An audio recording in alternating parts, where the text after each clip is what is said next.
What's up mga boss? Another CCTV serye na naman kung saan bida ang ating batang tirador na si J.E. Suksuk. Alright, dito nga mga boss kalaro niya si Sydney ng Rosales, Pangasinan, kung saan binigyan nga ni Sydney ang bata natin ng plus 10 dahil last time na naglaro sila mga boss ay tagilid nga tong bata natin, no? Medyo malayo yung tira nilang dalawa. Eto mga boss, panoorin natin yung laro ni J.E. dito.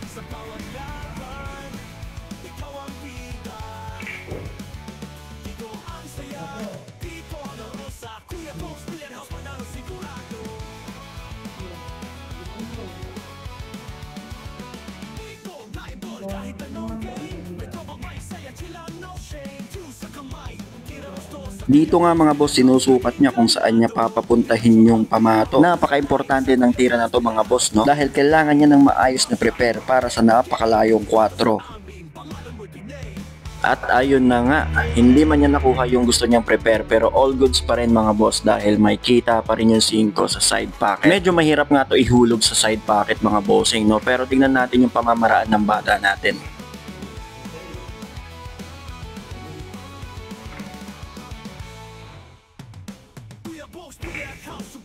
At ayun na nga mga boss, binaliwalo lang yung 5. Sabay break pa ng 6 at 14. Napakagandang pamamaraan by J.E. Suksuk. Napasobra man ng tulak sa 6 pero no problem pa rin mga boss. Gandang pina pa rin, sabay prepare. Alright.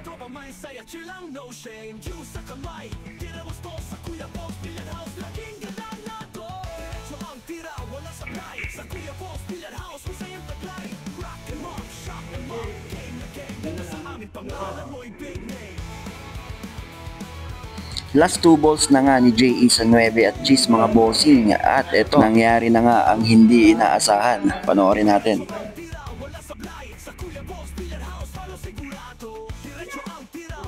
Sumablay nga sa last ball ang bata natin mga boss. Nangyayari talaga tong mga ganitong senaryo mga bossing. Hindi talaga natin may iwasan yung mga ganitong pangyayari mga boss. Yung sumasablay tayo sa mga madadaling tira. Dahil may kasabihan nga tayong napakahiwaga talaga ng bilyar. At iba-iba tayo na magiging opinion. Yung iba sasabihin kabado last ball. O kaya sasabihin nilaglag. Huwag naman tayo maging hard sa mga player natin mga bossing. Inuulit ko, nagkakamali din po sila. Lalo na sa mga ganyang tira. Alright. Nagpatuloy nga ang laro nila dito mga boss. At pagkakataon na rin ni Sydney para humabol. Kaso, umalog ang tira ni Sydney. At dito nga nag-sports game na at nakuha nga ng bata natin ang panalo. Alright.